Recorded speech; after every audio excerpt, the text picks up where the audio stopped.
Vous êtes-vous déjà demandé pourquoi le remariage après 70 ans apporte souvent plus de déception que de véritable bonheur?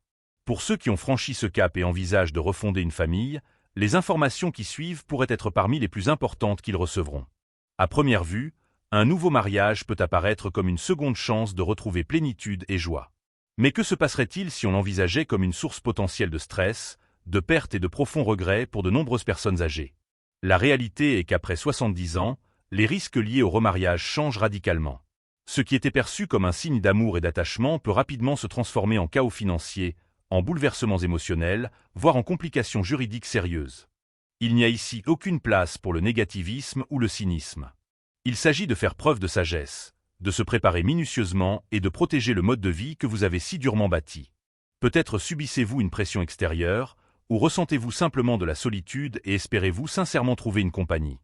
Ces motivations sont parfaitement compréhensibles et naturelles.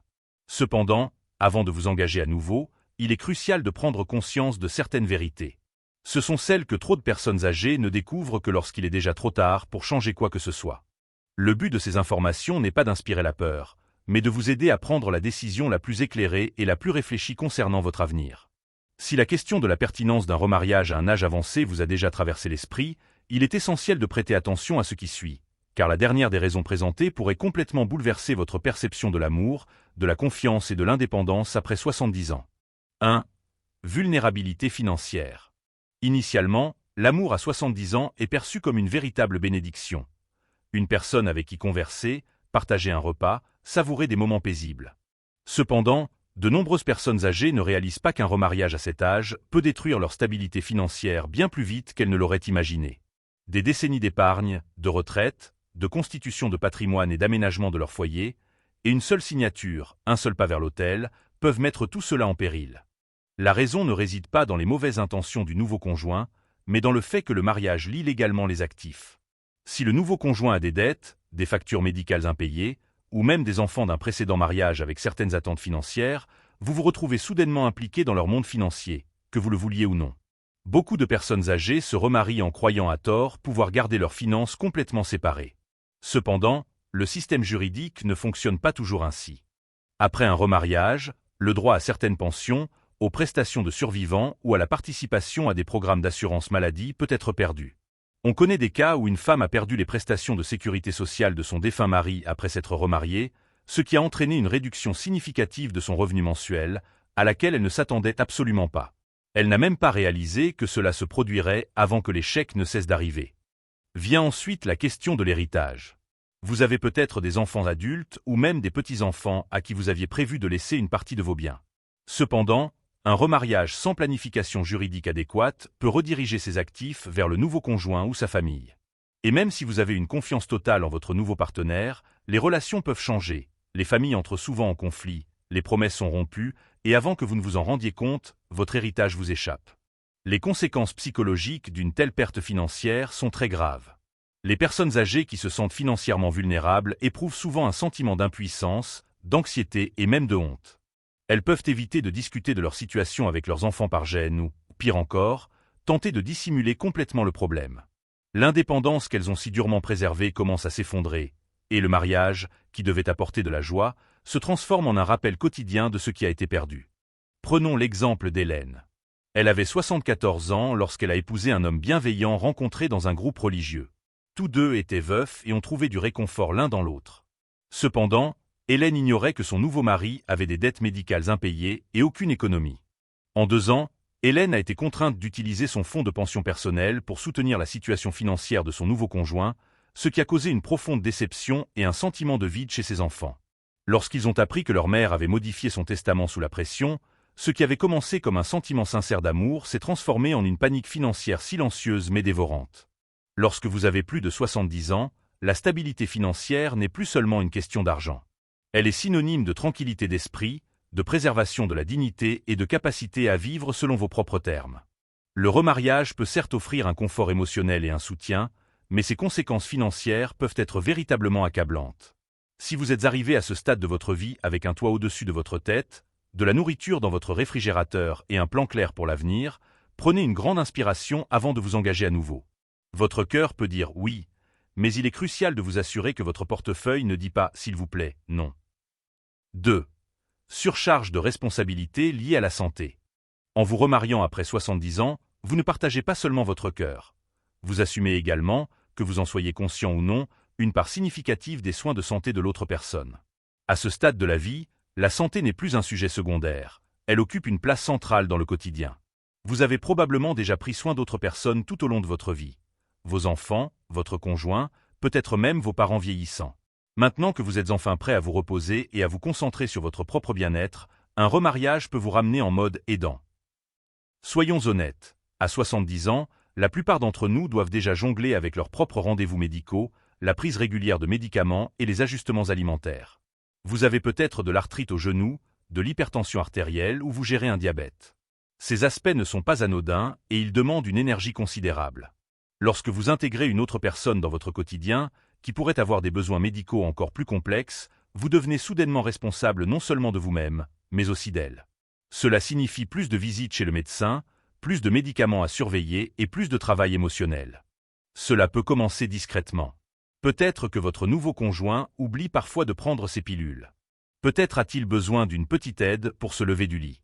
Mais avec le temps, cette aide minime se transforme en un soutien 24 heures sur 24, et cela peut vous épuiser non seulement physiquement, mais aussi émotionnellement. Ce qui devait être une camaraderie et une aide mutuelle commence à ressembler à un fardeau que vous ne vous attendiez absolument pas à porter. Beaucoup ne parlent pas de la façon dont de tels soins peuvent en fait réduire la propre espérance de vie de l'aidant. Des études ont démontré de manière convaincante que les personnes âgées qui assument le rôle d'aidant négligent souvent leur propre santé. Elles manquent leurs examens de routine, mangent mal, dorment moins et deviennent socialement isolées. Pourquoi? Parce qu'elles consacrent toute leur attention à l'autre personne. Et pendant ce temps, leur corps et leur esprit se détériorent discrètement mais inexorablement. C'est ce qui est arrivé à une femme nommée Patricia, rencontrée un jour dans un centre pour personnes âgées. Elle s'était mariée à 76 ans, et au début, cela semblait être un rêve. Son nouveau mari était charmant, gentil et amusant. Cependant, en un an, il a subi un léger AVC. Et soudain, Patricia s'est retrouvée à devoir le soulever, le baigner, gérer son programme de physiothérapie, tout en ignorant ses propres douleurs au genou et sa vue qui baissait.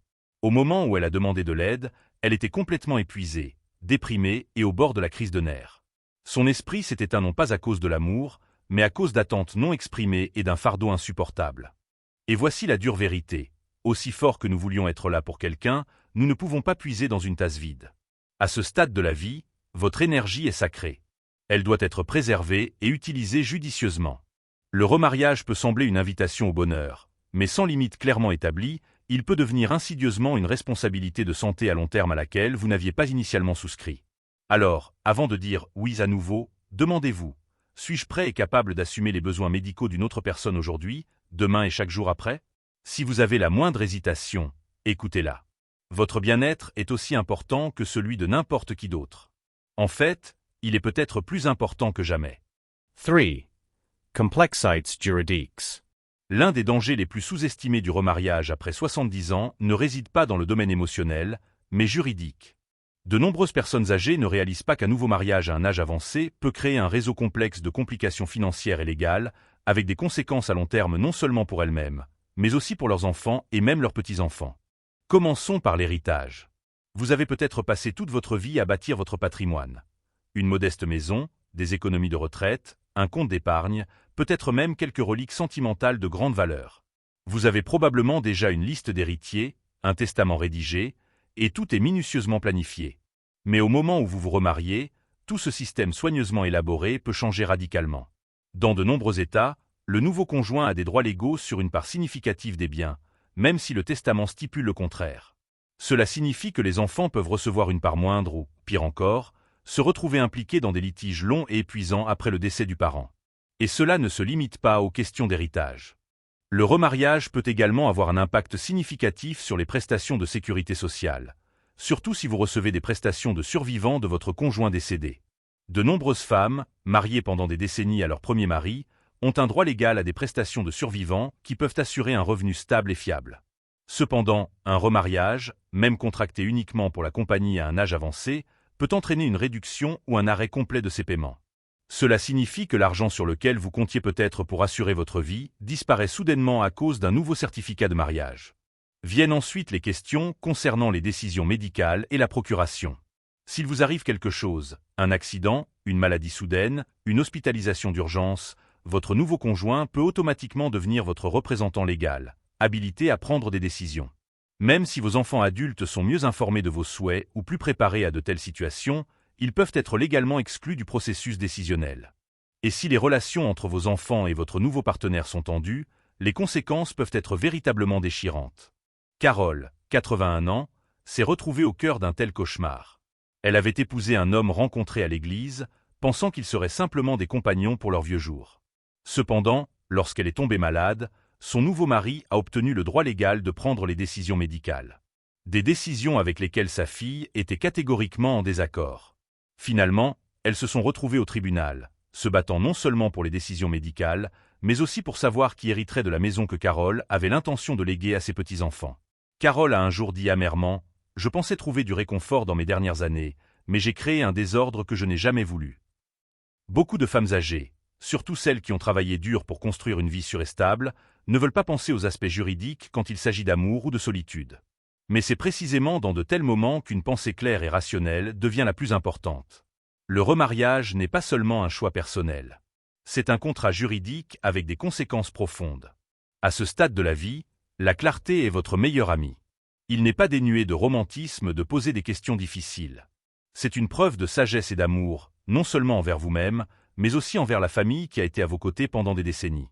Si vous tenez à votre héritage, à votre tranquillité d'esprit et au bien-être de votre famille, ne sous-estimez pas les complexités juridiques qui surviennent lors d'un remariage. Car ce qui semble être un nouveau départ peut parfois mener à un chaos imprévu. 4. Perte de liberté personnelle. Après 70 ans, la seule chose que vous avez vraiment méritée plus que l'argent, les titres ou la reconnaissance, c'est votre liberté. La liberté de vous réveiller quand vous voulez, de manger ce qui vous plaît, de passer vos journées à votre guise. Vous avez pris soin des autres pendant des décennies, suivi des règles, fait des sacrifices, et maintenant, c'est votre tour. Mais le remariage peut insidieusement vous l'enlever, parfois plus vite que vous ne l'auriez imaginé. Quand on se marie jeune, le compromis fait partie intégrante de l'accord. On construit une vie ensemble, on prend des décisions en équipe. Mais à 70 ans, vos routines, vos habitudes et vos préférences sont déjà bien établies. Vous avez appris ce qui vous apporte la paix, ce qui maintient votre santé et quelle compagnie vous appréciez. Ajouter quelqu'un de nouveau à ce rythme soigneusement équilibré peut ressembler davantage à une perturbation qu'à un plaisir. Soyons honnêtes, à cet âge, la plupart des gens ont déjà leurs habitudes et il n'y a aucune honte à cela. Vous l'avez mérité. Mais vivre à nouveau avec quelqu'un d'autre signifie renoncer à une partie de cette structure. Peut-être que votre nouveau partenaire aime que la télévision soit allumée toute la journée, alors que vous appréciez les matins calmes avec votre journal. Ou il s'attend à 3 repas complets par jour, alors que vous êtes habitué à votre routine légère et simple. Ces différences peuvent sembler mineures au début, mais elles s'accumulent rapidement, épuisant votre patience et transformant votre foyer paisible en un lieu de tension subtile mais constante. Il y a aussi le travail émotionnel qui accompagne toute relation intime. Écouter, s'adapter, expliquer. Vous pourriez vous retrouver à passer plus de temps à gérer les émotions, à coordonner les actions ou même à résoudre les problèmes familiaux de votre partenaire qu'à faire ce qui vous apporte de la joie. Soudain, vos passe-temps sont relégués au second plan. Votre temps seul semble être un luxe pour lequel il faut demander la permission. Et l'indépendance que vous chérissiez t'en vous échappe petit à petit. Prenons l'histoire de Florence, une veuve de 76 ans qui s'est remariée après 5 ans de solitude. Au début, elle appréciait la compagnie, déjeuner ensemble, promenade au parc, quelqu'un à qui parler le soir. Mais au fil des mois, elle a réalisé qu'elle avait renoncé à ses matins calmes, à ses vacances en solo et même à son contrôle sur le thermostat. « Je n'avais pas d'objection au compromis quand j'étais plus jeune », m'a-t-elle dit. Mais maintenant, chaque petit changement ressemble à une perte. Cela ne signifie pas que la compagnie est mauvaise ou que l'amour disparaît avec l'âge. Mais cela signifie que vous devez vous poser la question. Êtes-vous vraiment prêt à passer de la liberté retrouvée à la prise de décision partagée, car à ce stade de la vie, la paix et l'espace personnel peuvent être bien plus précieux que le partenariat. Certains pourraient soutenir que l'amour exige des sacrifices, et c'est peut-être vrai. Cependant, à 70 ans et plus, vous avez déjà fait suffisamment de sacrifices. Vous méritez une relation qui respecte votre rythme de vie, votre confort et votre liberté, et non une qui vous demande de renoncer à tout cela à nouveau. 5. Enchevêtrement financier. Le remariage après 70 ans peut apporter une connexion émotionnelle et un soutien, mais sur le plan financier, il ouvre souvent la porte à un stress inattendu, à la confusion et à une vulnérabilité à long terme. Quand on a 30 ou 40 ans, Unir sa vie et ses finances avec quelqu'un d'autre peut avoir du sens. On construit un avenir ensemble, on épargne ensemble et on planifie des perspectives encore lointaines. Mais à 70 ans, les règles du jeu changent radicalement. Vous ne construisez plus, vous protégez ce que vous avez gagné toute votre vie. Et un remariage peut insidieusement anéantir des décennies de ce travail acharné. Soyons clairs sur une chose, l'argent à un âge avancé n'est pas seulement des chiffres sur un compte bancaire. Il représente votre sécurité, votre indépendance, vos options. Et lorsque vous vous remariez, votre monde financier ne s'élargit pas seulement, il fusionne. Cela signifie que vos actifs, vos prestations de sécurité sociale, vos pensions et même vos dettes peuvent devenir communs, selon la manière dont le mariage est légalement structuré. Et si chaque détail n'est pas défini à l'avance, il est facile de perdre le contrôle de tout cela. C'est là que la situation se complique. Supposons que votre nouveau conjoint ait des enfants d'un précédent mariage. Que se passera-t-il avec votre argent si quelque chose vous arrive? Vos actifs iront-ils à vos propres enfants ou aux leurs? Sans une protection juridique adéquate, comme des testaments mis à jour, des contrats de mariage ou des plans successoraux clairs, vous risquez de laisser derrière vous un désordre juridique qui provoquera des conflits parmi les personnes que vous aimez le plus. Et ces conflits peuvent déchirer les familles. Ou considérez ce scénario. Vous avez travaillé toute votre vie pour rembourser l'hypothèque de votre maison, et vous vivez confortablement grâce à vos économies de retraite. Mais votre nouveau conjoint apporte avec lui des dettes impayées, ou, pire encore, des habitudes financières qui ne correspondent pas aux vôtres. Peut-être veut-il prêter de l'argent à ses enfants. Peut-être accumule-t-il des dettes de carte de crédit. Soudain, vos économies sont menacées. Une signature, un compte commun, et votre fondation soigneusement construite peut commencer à se fissurer. Un jour, j'ai eu l'occasion de discuter avec un homme nommé Gérald, 82 ans, qui s'était remarié après avoir perdu sa première femme. Il n'avait pas vraiment réfléchi à l'aspect financier. Il pensait que l'amour arrangerait tout, mais en 2 ans, il s'est retrouvé à payer les factures médicales impayées de sa nouvelle femme, à soutenir son fils adulte et à vendre la maison de vacances qu'il avait prévu de léguer à sa propre fille. « Je voulais juste de la compagnie », m'a-t-il dit. « Mais j'ai fini par donner la moitié de ma vie. » Cela ne signifie pas que le remariage est toujours financièrement dangereux, mais cela signifie que sans une planification claire, des conversations honnêtes et des mesures juridiques protectrices, vos finances peuvent être en bien plus grand danger que vous ne le réalisez. Et à 70 ans, vous n'avez pas la même marge de manœuvre qu'avant. Alors, demandez-vous, ai-je l'énergie, la clarté et le temps de gérer une fusion financière complexe? Suis-je prêt à protéger non seulement mon cœur, mais aussi mes biens, mon héritage et les personnes qui me sont chères? Si vous ressentez la moindre incertitude, vous devez de vous arrêter, de réfléchir et d'obtenir les conseils nécessaires avant de prendre une décision aussi définitive. À ce stade de la vie, vous méritez de vous sentir en sécurité, pas d'être à bout. Le remariage peut être merveilleux, mais seulement s'il ne se fait pas au prix de votre tranquillité financière. Réflexion finale. Au moment où nous atteignons 70 ans et plus, nous avons traversé des tempêtes que la plupart des gens ne connaîtront même pas. Nous avons vécu l'amour et les pertes, les sacrifices et les célébrations, le silence et les rires. Et chaque année, nous commençons à voir la vie non pas en termes de ce que nous pouvons acquérir, mais de ce que nous n'avons plus besoin de porter. C'est pourquoi le remariage à ce stade n'est pas seulement une question de compagnie, mais une décision plus profonde et personnelle sur la façon dont vous souhaitez passer les années les plus précieuses qu'il vous reste. Peut-être que certains de ceux qui lisent ceci pensent « mais je suis seul. Je veux vieillir avec quelqu'un ». C'est un sentiment tout à fait légitime. Le lien humain ne cesse jamais d'être important. Mais la vérité est que la compagnie ne doit pas nécessairement venir d'un autre mariage. Elle peut venir de bonnes amitiés, de liens familiaux significatifs, de la communauté et de l'intérieur de soi. La connexion qui nourrit votre âme ne vient pas toujours avec une alliance. On nous a appris à penser qu'être en couple signifie être complet. Mais que se passe-t-il si l'on est déjà autosuffisant et complet? Et si la phase actuelle de la vie n'était pas une quête de fusion avec quelqu'un d'autre, mais au contraire, un retour à soi, une joie trouvée dans sa propre compagnie, sans avoir besoin de constamment expliquer ses actions, sans avoir à se restreindre ou à s'étirer pour correspondre à la forme de quelqu'un d'autre. Ce n'est pas de la solitude, c'est une véritable libération. J'ai eu l'occasion de converser avec de nombreuses femmes âgées qui, après s'être remariées, ont ensuite admis en toute discrétion qu'elles ressentaient une profonde nostalgie de leur indépendance, de leur paix et de leur liberté. Certaines d'entre elles ont regretté de ne pas s'être arrêtées à temps et de ne pas s'être vraiment demandé ce qu'elles voulaient réellement, plutôt que ce que la société pensait qu'elles devaient vouloir. Car quand on a plus de 70 ans, on ne doit plus rien à personne.